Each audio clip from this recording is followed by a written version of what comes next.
Bom dia, boa tarde, boa noite. Aula de exercícios do dia 3 de outubro, turma HFT11. Última aula, prova na próxima terça. Segunda-feira eu estou de plantão aí para quem tiver dúvidas, tá bom? Só mandar mensagem. A aula de hoje é de exercícios sobre essa parte de análise dimensional, teorema dos Pis e teoria de modelos, tá? Vamos fazer então alguns exercícios. Primeiro exercício. Sobre a similaridade entre automóveis, modelo e protótipo. Tá?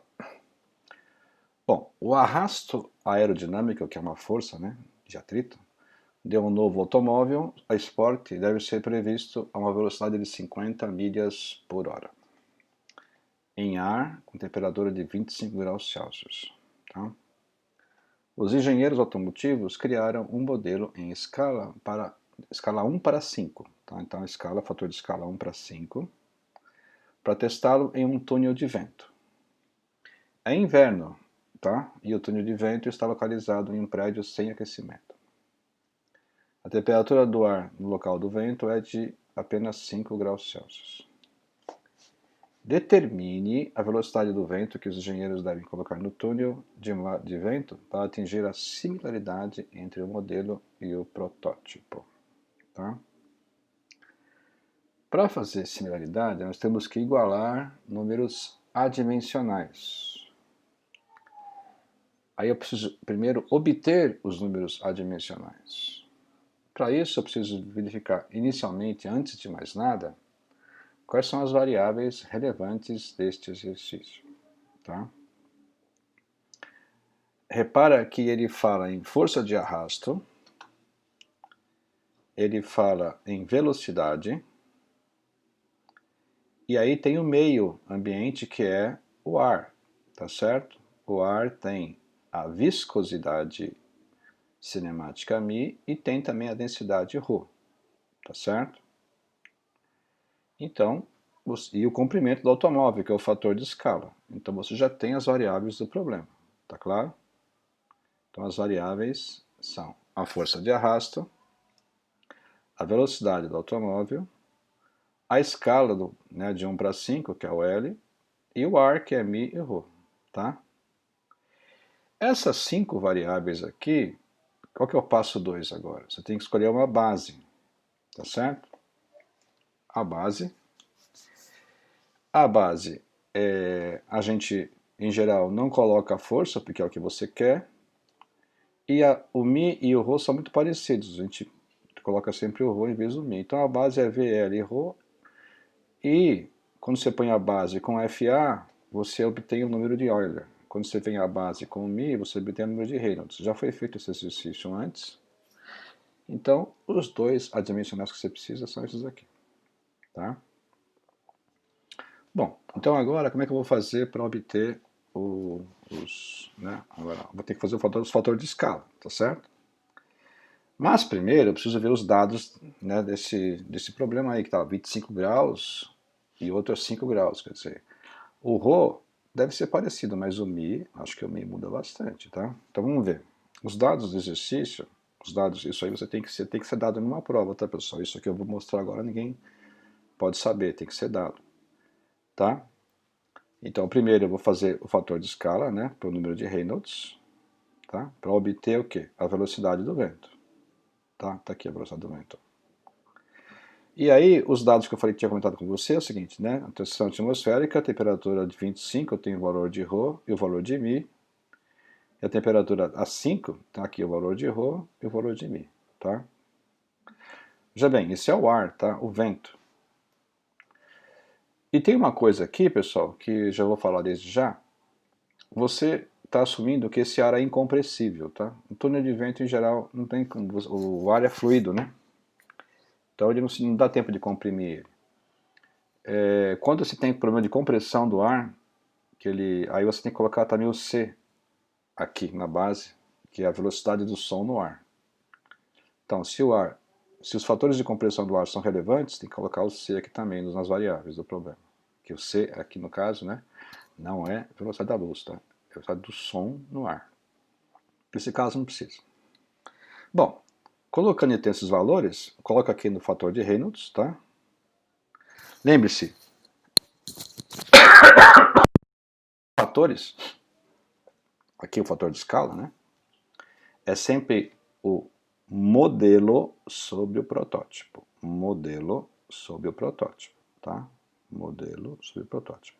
Quando eu inverter isso aqui para isolar o KV, aqui vai ficar modelo sobre protótipo. Mas esse cara vai passar dividindo, esse também vai passar dividindo. Então esse vai ficar protótipo sobre modelo, protótipo sobre modelo. Porque vai passar dividindo, vai inverter, tá? Então agora aqui eu pego o fator de escala e acho a velocidade, né? Aqui, ó, veja bem. O mi mantém, mas esses dois aqui inverte, porque passa para o outro lado, tá? E aí eu vou ter então que essa velocidade vai ser, põe os dados, né? 221 milhas por hora, né? Uma velocidade altíssima para um túnel de vento. Você vai ter que botar um ventilador aí gigantesco para fazer isso, tá?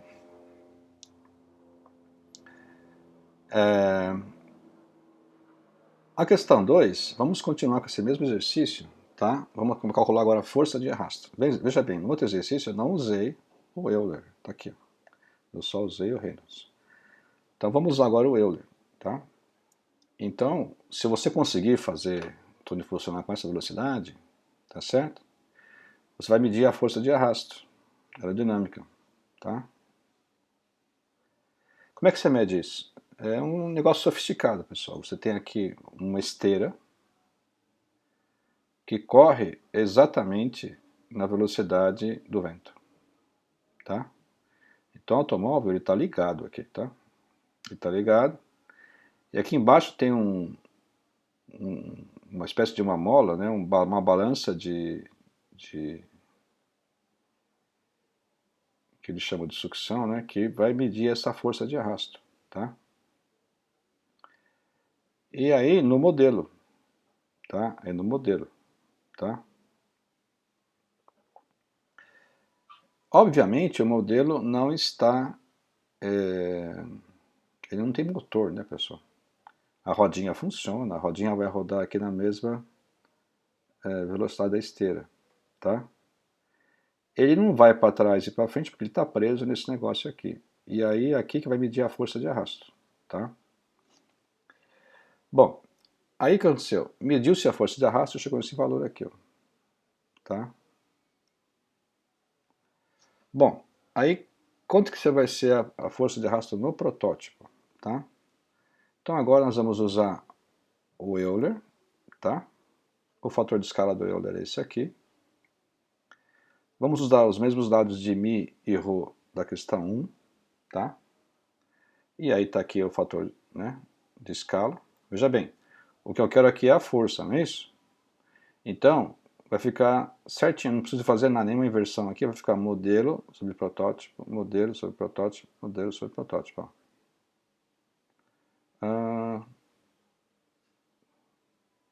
Não, perdão. Aqui, pessoal, é o modelo sobre protótipo, a força, né? Eu quero do protótipo. Ixi, então tem que passar para lá. Esse aqui, todos esses aqui passam dividindo, então vou ter que inverter todos eles, tá? Protótipo, modelo, protótipo, modelo, protótipo, modelo, tá? Aí o que aconteceu? Falta colocando os dados e eu encontro uma força que é praticamente quase igual, pessoal. Olha que interessante. A força no modelo e no protótipo deu parecido. A diferença só não é igual porque tem essas diferenças de Rho e de Mi aqui. Se Rho e Mi fossem iguais, isso aqui daria a mesma força. Interessante isso, né? Então, é muito comum, então, no modelo, no protótipo, você tem lá o tamanho do carro, tal. Você tem as variáveis relevantes, tá? E aí no modelo você vai calcular essas variáveis. E aí nesse caso aqui, pessoal, que eu estou ilustrando aqui, ó, se você tivesse, né, a variável mi idêntica, se conseguisse construir um ambiente igual no modelo, igual ao do protótipo, em que ρ e mi fossem iguais, tá? O fator de escala só ia aparecer na velocidade, tá? E não na força, tá? O que acontece? Como a velocidade e o L aqui, ó, são inversos, tá? Se aqui é um fator 5, aqui é um fator 1/5. E aí você ia dar que esse K daria 1, ou seja, a força no modelo seria igual à força no protótipo. Tá? Não deu igual, justamente porque essas condições aqui ó, não foram atingidas. Tá? Essas aqui. Beleza? Questão 3. Uma pressão e uma bolha de sabão. Tá? Uma bolha de sabão. Então aqui, ó, algumas crianças estão brincando com bolhas de sabão e você fica curioso quanto à relação entre o raio da bolha, R grande, e a pressão dentro da bolha. Pressão dentro da bolha. A gente sabe que a pressão dentro da bolha tem que ser maior que a de fora. Tá? E o que mantém a bolha fechada é a tensão superficial. Né? É um parâmetro importante. Vamos supor que eu queira estabelecer uma fórmula que relacione a tensão superficial, o raio da bolha e o ΔP, que é a pressão interna menos a pressão externa. Tá? Quero estabelecer uma fórmula com esses parâmetros. Tá? Então, as variáveis aqui são esse sigma, que é a tensão superficial, dependendo da pressão e do raio. Então, os parâmetros, a função que eu estou procurando já é dada. Tá? E eu vou fazer, quando acontece isso, eu vou obter apenas um π. Né? Quando eu tenho só um π, tenho 4 variáveis e tenho um π só, esse π é uma constante, é a constante da fórmula. Tá? Nesse caso, pessoal, se eu quiser, eu não preciso fazer tudo isso aí. Eu posso fazer como a gente fez na primeira aula, colocar lá que o sigma é igual a uma constante vezes o R elevado a A, ΔP elevado a B, aí eu faço a conta e acho A e B. Tá? Mas, como eu estou querendo ilustrar o teorema dos πs, eu vou fazer o teorema dos πs. Tá? Bom, então aqui eu tenho três variáveis, né? O raio, o sigma e o ΔP. Tá certo? E aí, eu tenho que agora colocar essas variáveis na fórmula dimensional, né? As dimensões, está aqui. Esse exercício está usando MLT. Tá? Repara que para eu ter MLT, eu tenho que juntar as três variáveis. Tá? Mas se eu juntar as três variáveis e fazer uma base com 3, não vou sobrar nenhum número π. Tá? Não vou sobrar nenhum número π. E eu preciso de um número π, né? Pelo menos um. Então eu vou fazer uma base só com duas variáveis. Tá? Repara bem que se eu juntar essas duas aqui, ó, eu já tenho MLT, tá vendo? MLT. Então já tenho os três que eu preciso. Vou juntar essas duas. Tá? Então vou fazer essas duas e a base e vou achar o ΔP. O que a fórmula do π fala? Ele fala que se eu pegar a base elevada ao expoentes, né, diferentes, né, vezes a variável que sobrou, e ajustar os expoentes, eu tenho π. Fazendo esta conta, né, o π não tem dimensão, tá certo? E a dimensão de ΔP é essa, a dimensão de R é o comprimento, e a dimensão de sigma é força por metro, né? É isso aqui. Tá? Esse M é a massa, o T é o tempo. Fazendo a conta, eu obtenho que B1 é menos 1 e A1 é 1, o que me dá a seguinte fórmula: π1 é ΔPR sobre sigma S. Tá? Beleza? Bom, quando eu tenho só um número π, esse π já é a constante da fórmula. Tá? Então posso escrever, por exemplo, que ΔP é π, eu posso chamar de K, né? K sigma S sobre R, ou sigma S ΔPR sobre K, tá certo? Então eu tenho que ΔP é uma constante vezes, que essa constante aqui, vezes o sigma sobre R. É isso aqui. Aí o que você faz? Para achar constante, você tem que ir lá e medir, fazer aqueles gráficos, medir bastante vezes, né? Ou tentar ver uma teoria que possa deduzir essa fórmula, que é um pouco mais complicada. E aí, fazendo toda aquela sistemática de milhares de dados, você encontra que essa constante vale 4. Então, a fórmula final é essa aqui, ΔP igual a 4 sigma S sobre R. Obviamente, você não ia conseguir achar esse 4. Estou comentando com você que vale 4. Mas essa fórmula aqui você chegaria nessa aqui, tá? Beleza? Questão 4. Essa questão 4 aqui tem uma discussão bonita. Vamos fazer com calma, né? Ó, elevação de uma asa. Eu tenho aqui uma asa. Eu vou levar ela de um ângulo alfa. Tá? A asa tem um comprimento LC. LC, aqui, ó. E tem uma força de sustentação, né? Lift force, né? FL. E aqui tem a velocidade do ar. E, obviamente, no ar você vai ter ρ e μ. E nesses problemas que envolvem asa, avião e tal, é muita velocidade, né? E muitas vezes você tem que fazer em compressões mais altas. Então aqui no caso a compressão do ar aparece um fator relevante, então tem que colocar o C também, que é a velocidade do som no ar. Tá? Pessoal, então quais são os parâmetros, né? Como é que você constrói? Eles querem assim, veja bem, ó. Alguns engenheiros aeronáuticos estão projetando um avião e desejam prever a força de sustentação, que é essa aqui, tá? Produzida pelo novo projeto de asa. O comprimento da corda, né? Então por isso tem esse C de corda, que chama de corda, da asa é 1,12 metros. E sua área projetada A, que é aquela área que você vê de cima, o ângulo de ataque é 0, é essa aqui, 10,7 metros quadrados. Esse protótipo vai voar a 52 metros por segundo. Tá? Próximo ao solo. Tá? Temperatura 25 graus Celsius.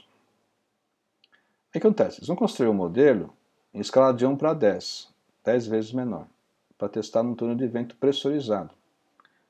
Por isso que o túnel de vento pressurizado, por isso que tem esse C aqui. Né? Quando você pressuriza o túnel de vento, ele tem variação, tem compressão do ar. O túnel de vento pode ser pressurizado até uns 5 atm.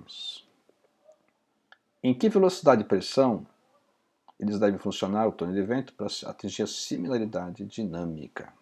Tá? Vamos lá então. Quais são as variáveis que aparecem aqui? Bom, força de sustentação, tá certo?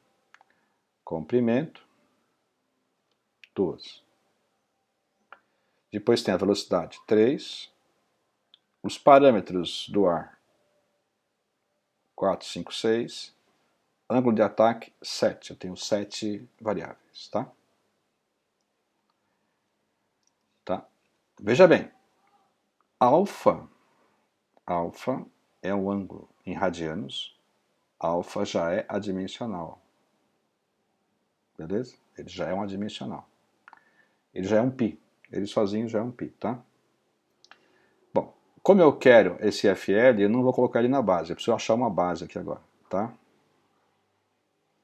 A base mais comum que a gente usa é velocidade, ρ e comprimento. Não é isso? Lembra? Entre ρ e μ, você escolhe sempre o ρ, porque o μ é mais complicado. V e C têm a mesma unidade, então eu escolho o V porque é mais comum, que isso é uma constante. Alfa sozinho já é uma dimensional. Só me sobra então LC, ρ e V, tá certo? Tá aqui, ó. LC, ρ e V. Se eu juntar as três, eu tenho a base. Entre elas sempre tem uma diferença de uma variável, tá vendo? Uma grandeza. Bom, nessa base, eu posso construir então 4 números π, né? Um com FL, um com μ, um com C e o alfa é sozinho. Pessoal, já tem que começar já a se acostumar, né? Se eu juntar a base com o μ, eu vou ter o número de Reynolds. Se juntar essa base já conhecidíssima da gente com o F, eu vou ter o número de Euler. Se juntar essa base com o C, eu vou ter aquele número de Metz, né? Tá certo? Se eu juntar, e daí o alfa sozinho é um dimensional. Primeiro vamos juntar então com o F, tá? Aqui é a justificativa da base. A base vai ser LC, ρ e V, tá certo? Então vamos prever, vamos colocar o F e achar o primeiro π1, que vai ser o número de Euler. Então pego a base com expoentes ABC, coloco a força, faço o produto todo aqui, igual a 0, 0, 0. E aí eu tenho que o número é esse aqui. Força por, isso aqui é pressão. Pressão vezes área é força, força por força, tá? Muitas vezes aqui em cima tem, em vez da força, tem ΔP, né, pressão vezes área. Aí não aparece essa área aqui embaixo, tá? Tanto faz. Esse é o número de Euler, a gente já conhece. Já sabemos o fator de escala, tá? E aí acontece, a gente sempre pode modificar o número π com algumas regras, né? O número é dimensional. Se eu multiplicar ele por um número puro, continua dimensional. Se eu levar ele a um expoente, como ele é dimensional, se eu levar tudo a um expoente, também continua dimensional, tá? Se eu multiplicar dois adimensionais, continua dimensional. Se eu extrair a raiz de um adimensional, continua dimensional, tá? Então nesse caso aqui embaixo eu multiplico por meio para ficar um fator que já se conhece, chama-se coeficiente de sustentação, que é o Euler vezes 2 aqui, porque esse 2 passa para baixo fica meio, tá? Isso aqui é a área, né? Tá? Isso aqui é o coeficiente de sustentação, CL. Geralmente a gente quer saber quanto que é esse CL. Quanto maior o CL, maior a força aqui, ó. Tá? Para uma área fixa e para uma velocidade fixa. Tá? Bom, quem é o π2? Quando você coloca o μ, você vai obter o Reynolds. Tá? É o Reynolds aí. Só que você está obter o Reynolds invertido. Tá? Se tem um número dimensional, se você inverter ele, continua dimensional. Certo? Aí você inverte ele, tem o número de Reynolds aqui. Tá? E aí, o π3, você coloca o C, aí você vai obter o número de match. Tá? E o π4 já é o alfa sozinho, é o ângulo de ataque.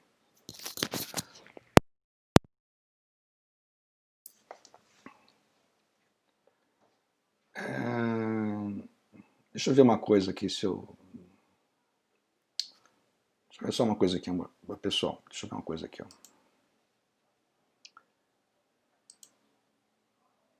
No primeiro exercício, eu esqueci que eu estou aqui na frente do negócio, né? Então, a velocidade deu ali a 221 milhas, né? Para quem não viu. E aí, é muito alta, né? Depois, no segundo exercício, eu tenho aqui essa figura que se os μ's e os r's fossem iguais, o modelo e protótipo teriam a mesma força, né? No terceiro exercício aqui está a bolha de sabão, que acho que eu tampei ela, né? Tá certo? No quarto exercício aqui está a asa, conseguiram ver os parâmetros da asa aí, que aqui é o coeficiente de sustentação, tá? CL. O que você faz? Você pega o Euler, isso aqui vai ser a sua área. Às vezes aqui escreve ΔP aqui, porque força por área é pressão, né? ΔP sobre isso. Mas pode deixar assim também, que é mais interessante no caso da asa. Fui colocar esse meio aqui, porque por razões de conservação da energia, e tem vários experimentos que mostram que tem um fator meio aqui. Tá? Bom, aí obtivemos os outros π's, tá certo? Então acontece, esse coeficiente de sustentação, ele depende, que é esse aqui, ó, depende do número de Reynolds, onde entra a velocidade e o ρ, depende do número de Mach, que é a velocidade e o c, e depende do ângulo de ataque alfa, tá? Então, você tem que combinar essas coisas aqui. E como é que você faz isso? Geralmente usando gráficos, tá? Você estuda os números π, vê como um depende do outro. Né? Por exemplo, fixa um Rho, fixa um Mi, fixa o Rho, fixa o Mi, fixa o V, mede o L da asa, mede a força com sustentação com uma mola, calcula π1, π2, π3, e aí você pode variar o ângulo de ataque. Vai variando a força. Tá? Você tem uma sistemática que você tem que trabalhar, então, fazer gráficos. Né? Você pode pegar π1 em função de π2, ou π2 em função de π3 e variar o π4, por exemplo. Aí você faz os gráficos, né? E para estudar esse CL. Tá? Entretanto, nós temos uns problemas aqui. Ó. Né? Para você conseguir a similaridade dinâmica completa, esses três parâmetros têm que ser iguais, têm que ser coincidentes entre o modelo e o protótipo. Tá? O ângulo de ataque é fácil, mas Reynolds e Match iguais é muito complicado, muito. Tá?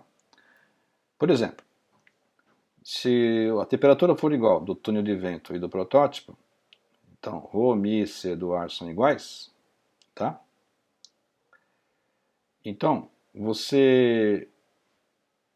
número de Reynolds igual no modelo e no protótipo, só você colocar a velocidade proporcional à escala. Se a escala é 1 para 10, a velocidade do ar do túnel tem que ser 10 vezes maior que do protótipo. Tá? Entretanto, se você fizer isso, o número de match não vai dar igual. Tá? Então, o número de match daria um valor pequeno no protótipo e gigante no modelo. Tinha que ser igual isso aqui. Tá? Não pode, aí é uma coisa muito furada. Então, eu não vou conseguir coincidir Reynolds e Match ao mesmo tempo no modelo e protótipo. Isso é o que a gente chama de similaridade incompleta. Tá? Então, o que a gente faz? A gente pega esses πs aí e escolhe os mais importantes. Tá? Então, o que você percebe? Quando o número de match é menor que 0,3, a compressão é baixa, então você pode desprezar isso aqui, você pode esquecer o match. Tá?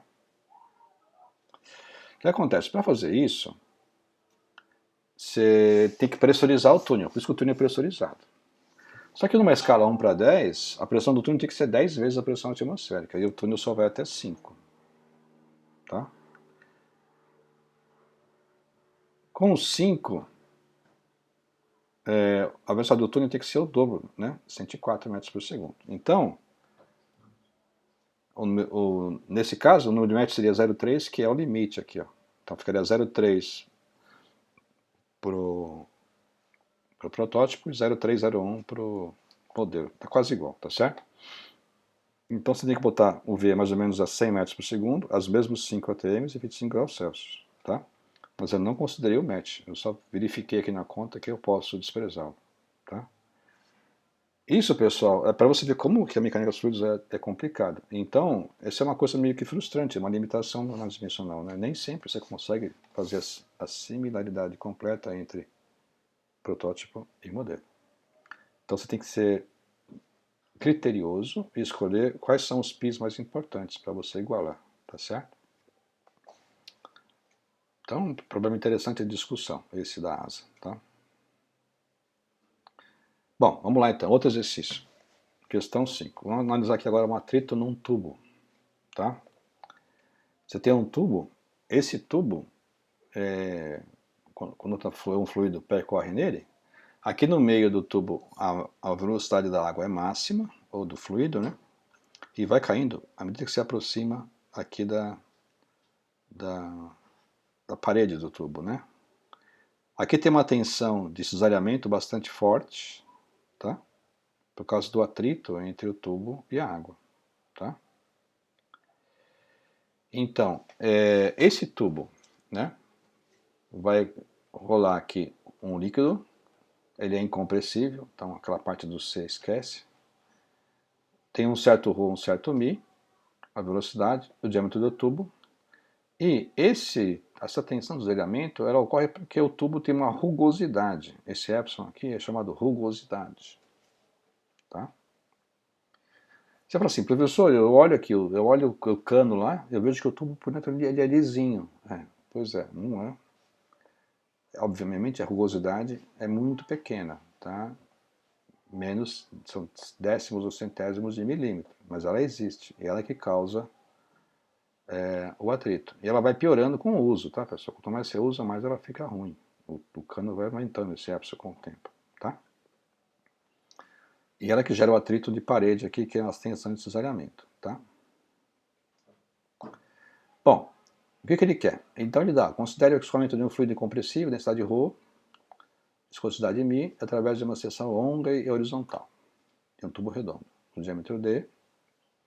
O perfil de velocidade é apresentado na figura abaixo, vê a velocidade média, seção do tubo, e porque você vai falar da massa, esse V tem que ser constante, tá? O que força ir para frente? É geralmente a diferença de pressão. Um ponto na frente tem pressão menor que o ponto de trás, porque teve perda de carga. A tensão de desligamento é uma força de atrito, vai perdendo pressão, tá? Conforme você vai andando.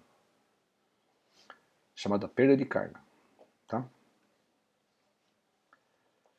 Aí tem uma tensão de cesariamento, e aí uma certa altura aqui você tem esse diagrama aqui das variáveis, tá? E o que ele quer? Ele quer saber o seguinte, eu quero que você expresse essa tensão de cesariamento em função desses parâmetros aqui, do problema, tá? Esses parâmetros então são a velocidade média, a altura média da rugosidade, epsilon, que são microns, né? A densidade do fluido, viscosidade e o diâmetro do tubo. Então as minhas variáveis que eu tenho são essas aqui, 6, tá certo? Dessas 6, como é que eu faço? Eu coloco todas as dimensões, né? E escolho a base. Olha, mas apareceu aqui D, apareceu Rho e apareceu V. É a nossa famosa base, né? A gente sempre usa essa mesma base. D, Rho e D. Quando eu colocar o Mi, vai dar um número de Euler. Quando eu colocar o Epsilon, vai dar um outro número. Quando eu colocar o Tau, vai dar um outro número, tá? Que eu não conheço ainda. Bom, então eu vou resolver o exercício, eu vou lá, olho todas as dimensões das variáveis.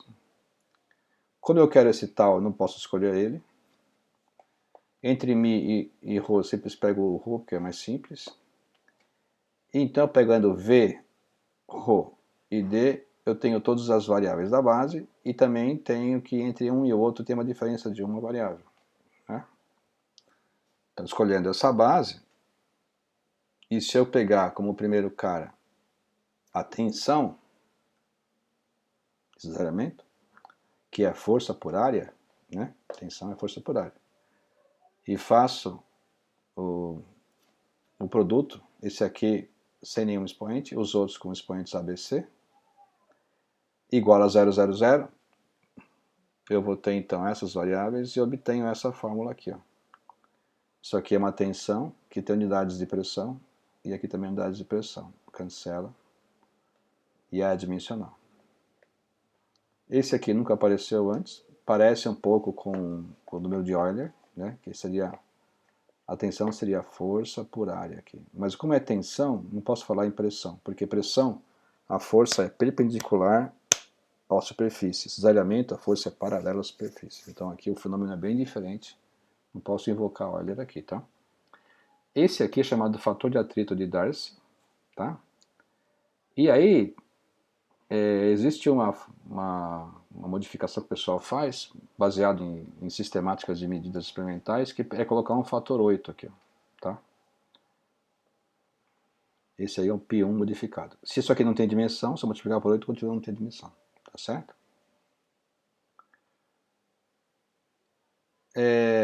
Aí o π2 vai ser o número de Reynolds, porque você vai ter o μ, né, com a base, o número de Reynolds. E o π3, quando eu coloco o epsilon, Aí vai ter, eu pintei você isso aqui, que é um comprimento por um comprimento, que é a razão de aspereza, né? Esse Hawkins é aspereza. Então, essa função aqui, que é o... Como tem 3 π's, né? É uma função de Reynolds e dessa razão, de epsilon sobre d. Aí como é que eu vou resolver esse problema? Você tem que pegar, fixar um fluido. Aí eu fixo o ρ e o μ. Aí eu fixo o tubo, o epsilon é fixo. Construa o gráfico, você vai mudando a velocidade do fluido e você vai mudando o diâmetro, tá certo? E aí você faz um gráfico e correlaciona esses dois. Aí pega os dados do problema, acha uma variável, pelo gráfico acha outra, aí tem aqui e acha o TW. Então é aquela coisa que se você usar o gráfico você resolve o exercício. Você tem que fazer uma sistemática de dados primeiro, tá certo? Então essa aqui é a relação que ele pede. Se você não precisava saber desse 8, né? Não precisava ter colocado esse 8 aqui, mas essa aqui é a relação que ele pede, tá bom? Questão 6. Tenho aqui então um recipiente contendo um gás, com esse ρ aqui. Tem um orifício, né? Um buraquinho onde ele é exposto, descarregado para o ambiente. O gás pode ser considerado incompressível. Opa, nesse caso então aquele Czinho não entra, tá? Aqui, a velocidade do som no ar. Após algumas observações, concluiu-se que a vazão em volume, vazão em volume, é função da diferença de pressão, ΔP, viscosidade cinemática, Ni, da máxima específica ρ, do diâmetro do orifício D. Aí determinar π1 e π2, sendo π1 a base vezes Qzão e π2 a base vezes ΔP. Aí ele deu aqui, para esse valor de Q, obteve-se esse ΔP, que π1 sobre raiz de π2 é isso aqui, determinar o diâmetro do orifício em milímetros. Veja bem, como ele deu um valor de π1 sobre raiz de π2, eu tenho que saber, o π1 e π2 tem que ser o mesmo para mim e para ele. Então ele tem que me dizer quem é π1, tem que me dizer quem é π2. Foi o que ele disse aqui. Bom, pessoal, se ele falou que tem π1 e π2, já está tudo dado no exercício, né? Então 5 variáveis, né? 5 variáveis, tira as 3 abaixo, sobra 2 π's. Beleza? As 5 variáveis estão aqui, ó. Vazão, Q, né? ρ e o μ, ó, vazão, ρ e μ, ΔP, o μ não, Ni, né? Cinemática. E o diâmetro, 5. Então eu tenho 5 variáveis, tá? Então, o vazão, ΔP, o Ni, o ρ e o D. Ele não deu o μ aqui, ele deu o Ni agora, tá? Que é a cinemática. Ora, se ele quer a base vezes Q e a base vezes ΔP, quem que sobrou para ser a base? Ni, ρ e D. Só tem esses 3 para ser base. Tá certo? Bom, o que você faz? Escreve todas as variáveis na base dimensional, na sua forma dimensional. A base já foi dada praticamente no enunciado. Tá certo? Aí vou achar o π1, que é o Ni, né, ó. Opa, putz, fiz errado aqui, né? Ah, não, tá certo. π1 é a base com o Q, ó, π1 é a base com o Q. Tem que ser igual a 000. Aí eu faço, ponho as dimensões, coloco o A, B, C. Não vou fazer tudo isso aqui de novo, pessoal. Aí ponho o sisteminha, resolvo para A, B e C, aí encontro isso aqui, ó. π1 é isso aqui. Q sobre Ni, D. Aí, quem é π2? π2 é a base com ΔP, ó. Base com ΔP. Aí igualo lá, faço todas as dimensões, acho o sisteminha de equações para A, B e C, isolo, tenho π2 aqui, ó. ΔP D quadrado sobre ρ V quadrado. Tá? Desculpa, ρ Ni quadrado. Isso aqui é Ni, tá, pessoal? Deixa eu consertar isso aqui. Isso aqui tá errado aqui. Deixa eu consertar. Aqui não é V quadrado. Aqui é Ni quadrado. Tá? Consertar aqui. Cadê o Ni aqui? Tá aqui. O Ni que é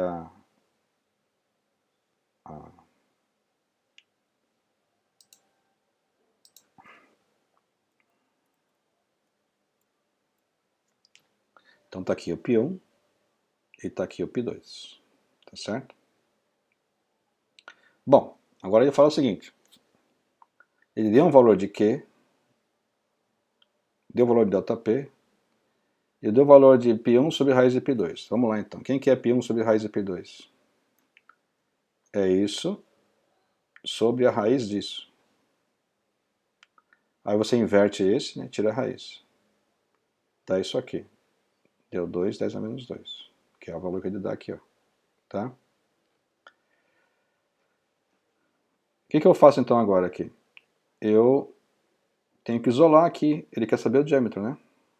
Põe o diâmetro para cá, passa esse cara dividindo e extrai a raiz de tudo. Tá? Então o diâmetro está ali. E encontro então o valor de 5,9 milímetros. Percebe? Então, esse problema aqui, ele foi todo já guiado, né? Para você encontrar a base, encontrar os π's e fazer as continhas, tá? Isso aqui não é tão difícil. Teve que achar o π1, teve que achar o π2, tá? Vamos lá então. Questão 7. Num fenômeno, a função representativa é dada por isso aqui, ó.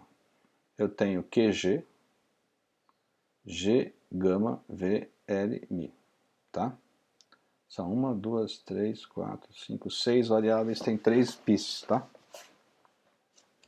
O que é QG? QG é vazão em peso, tá? O sistema de FLT não tem massa, né? Então é peso, né? Newtons por segundo, KGF por segundo, libras por minuto, etc. Tá? O que é gama? Gama é o peso específico, né? A densidade não é massa pelo volume? Você pega a densidade e multiplica por G. Então fica peso por volume. Então é newtons por metro cúbico, KGF por metro cúbico, libras por pé ao cubo, tá? Veja bem, gama é muito usado na engenharia civil, pessoal, tá? Em geral você dá o gama das coisas na engenharia civil, tá? Que é o peso por volume, tá? L é um comprimento do sistema e o fluido tem μ, que é a viscosidade, certo? E aqui tem a gravidade, essa é a gravidade G, gravidade, tá? Vamos lá então. Vamos fazer a base. Então, o que ele falou aqui? Ele pegou e usou a base gama, V e L. Gama, V e L. Tá? Ele fixou a base. Se ele fixou a base, quem que é o π1? π1 é a base com QG, π2 é a base com o G, e o π3 é a base com o Mi. Só que o que ele fez? Ele inverteu, tá? O π3 ele chamou de π3'. Tá? Você pode inverter uma dimensional, outra dimensional. Fazendo isso e medindo, né? O que ele faz? Ele seleciona um valor das variáveis aqui. Seleciona isso aqui. Né? Calcula π1, π2 e π3. E ele fez esse gráfico aqui. Se fixa π2 igual a 0,1, começa a aumentar π3', o π1 aumenta. Até que chega numa hora que estabiliza. Aí faz π2 igual a 0,2. Vai aumentando π3', aumenta o π1. Sobe. Até uma hora que, pum, estabiliza. E assim vai, até o último π2 igual a meio. π2 igual a meio, você fixa o π3, vai aumentando o π3', vai aumentando o π1. Até uma hora que, pum, estabiliza. Então todos eles estabilizam aqui nesse 6, 10 a menos 4, daqui não passa. Tá? Essa região aqui então é inacessível nesse problema. Tá? Então, tem essa relação entre os 3 πs, tá? Ele está escondendo quem são os 3 πs, mas ele já sabe quem são os 3 πs, mediu tudo e fez esse gráfico. Determinar as equações dimensionais de todas as grandezas. Bom, pessoal, isso é molezinha, né? Você vai lá, e a vazão em massa, a vazão em peso, o G, o gama, força por metro cúbico, a velocidade, o comprimento e o μ. Todo mundo já sabe essas coisas, tá? Depois, justifique por que a base gama V e L foi uma boa escolha. Por que gama, V e L é uma boa escolha? Porque se eu pegar as 3, eu tenho as 3 variáveis da base. A diferença entre uma e outra sempre é uma função da base. Entre S e S é o F, entre S e S é o T, entre S e S é o F, e entre S e essa é o F e o T. Não, é isso. Então tem uma diferença de uma ou mais variáveis. Por que eu não peguei o G? Porque o G e o V têm quase a mesma coisa na dimensão, e aqui é mais simples. Por que eu não peguei o μ? Porque o μ e o gama, o μ já tem 3 variáveis, vai ficar mais complicado fazer a base, mais fácil fazer com gama. Por que eu não peguei o QG? Porque o QG é o que eu quero, eu nunca pego o que você quer, tá certo? Essa é a justificativa então porque essa base é boa. Quem são agora os números adimensionais? Então eu pago a base com o QG e faço o π1. A base com o G da gravidade e faço o π2. A base com o μ e faço o π3. Então a base com o QG e faço o π1. Faz as contas aqui, né? Aqui está o π1. Tá? É a vazão por gama V L quadrado. Pego a base com o G. Aí eu faço a conta, vai dar LG sobre V quadrado, que é o número de Frode invertido. E pego aqui o π3, faço a base com o μ. Aí, π3 isso aqui, inverto para achar o π3', que ele falou que ele tabelou o π3', não foi o π3. Tá certo? Então já tenho quem são os números adimensionais que estão relacionados com esse gráfico. Tá? Aí sim, numa certa experiência, ele vai usar o gráfico agora. Numa certa experiência tem o valor de gama, o valor de V, o valor de G, de L e de μ.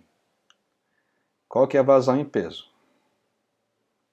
A vazão em peso está aqui. Eu preciso do π1. Eu não tenho π1. Tenho que pegar do gráfico. Mas com esses dados, eu encontro π2 e eu encontro π3. Então, fazendo as contas, o π2 dá meio e o π3, né, dá 2,5 10 a sétima. Aí eu volto lá, π2,5 é essa reta aqui, ó. 2,5 10 a sétima está aqui para frente, ó. Se eu subir aqui, vai bater nessa reta aqui, ó.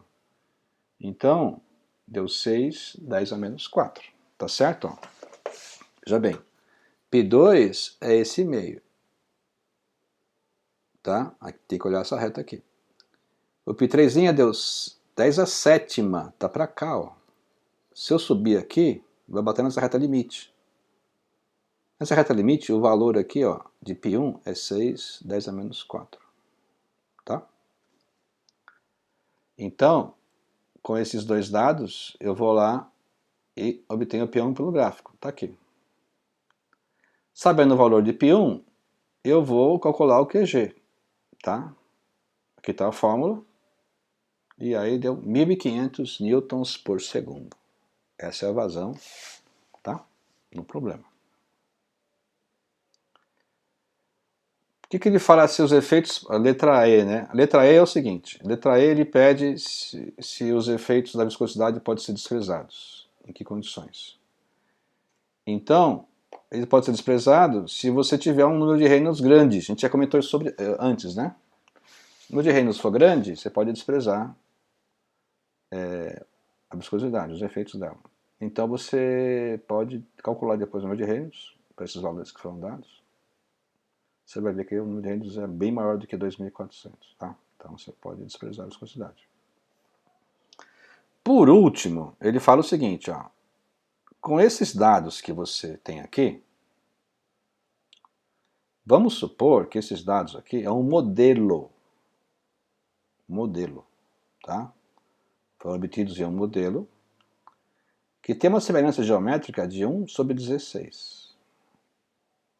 Tá? Então, esta vazão que você achou aqui, que é no modelo, qual seria a correspondente no protótipo? Tá? Será que é maior, menor? Isso que ele pede. Então vamos lá. Tá? Então vamos lá. Primeira coisa, o que eu tenho? Eu tenho o seguinte, que o K gama, que é o peso específico, ele não muda de modelo para protótipo. É tudo a mesma coisa, é tudo água, né? O geométrico, KL, é 1/16, que foi dado. O KG é 1, porque o G da gravidade não muda, né? De modelo para protótipo. Tá? Eu tenho 3 πs. Tá? Então, veja bem, para eu saber o QG, eu tenho que trabalhar com o π1. Tá? Mas o π1, eu não tenho a escala da velocidade aqui. Ó. Eu tenho o K gama, o gama está aqui, 1. O L eu também tenho, 1/16, está aqui. Mas o V eu não tenho, então eu preciso primeiro achar a escala do V. Para a escala do V eu vou usar esse cara aqui, por exemplo, o π2. A escala de L eu tenho, a escala de G eu tenho. Então se eu for no π2 e calcular o kV quadrado, o kV quadrado vai ser KL e KG. KL é 1/16 e o KG é 1. Então, extrai a raiz, o KV deu 1/4. Aí eu venho aqui, ó. Esse cara aqui é 1/16, esse aqui é 1/4, esse aqui é 1. Então, quanto que é a escala do QG? Estão fazendo aqui a escala. O K gama, esse aqui, o π1 é constante, não tem escala. O K gama, ele é 1, porque não muda. O KV, acabei de encontrar aqui, é 1/4. E o KL, a gente sabe que é 1/16. Multiplicando tudo dá 1/24. 1/1024. Tá? O que quer dizer isso? Que a vazão no protótipo é 1024 vezes maior do que a vazão no modelo. Se você pegar aquele valor que está ali em cima e multiplicar por G, você acha, dividir por G, você acha a vazão em massa. Se você supor que a massa 1 kg é 1 litro, a vazão vai ser 157 mil litros por segundo. Isso aí é um rio, tá, pessoal? É um rio. E não é um rio pequeno, não. Quer dizer o quê? Quer dizer que está simulando a vazão de um rio no modelo. Tá? É bem grande, né? Bom, esses foram então os exercícios dessa aula, só para você se inteirar. A ideia da prova não é pedir um exercício, não é fazer uma prova difícil, tá? Eu vou dar 6 exercícios para você escolher 4. Eu vou dar, por exemplo, um exercício de equilíbrio 2D, sem força distribuída. Daí um equilíbrio 2D com força distribuída. O equilíbrio 3D. Aí uma questão de análise dimensional para você descobrir uma fórmula. Uma questão de análise dimensional para você achar o teorema dos πs, para achar o número de dimensionais, tá? Também não muito difícil. E a sexta questão eu estou pensando ainda, mas é dessa matéria aí, tá, pessoal? Listas 7, 8, 9, 10 e 11, tá bom?